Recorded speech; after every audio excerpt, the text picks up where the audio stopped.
खेसारी लाल यादव जी 2023 में गिराने जा रहे हैं बिजली। तो क्या है वीडियो की पूरी जानकारी जानने के लिए वीडियो के लास्ट तक बने रहिए। हेलो दोस्तों, नमस्ते, आपका स्वागत है हमारे यूट्यूब चैनल पे।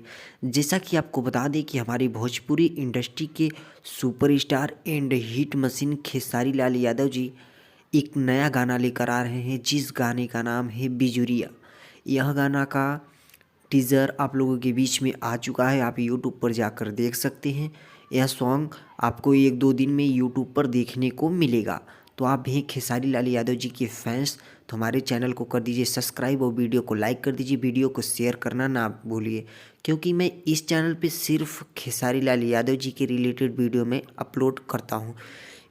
ऐसे ही खेसारी लाल यादव जी के रिलेटेड और भोजपुरी के रिलेटेड अपडेट भी न्यूज़ पाने के लिए हमारे चैनल को कर दीजिए सब्सक्राइब और बेल आइकन को कर दीजिए प्रेस, ताकि मैं जो भी नया वीडियो अपलोड करूं उसका नोटिफिकेशन सबसे पहले आप तक पहुंचे। जय भोजपुरी समाज।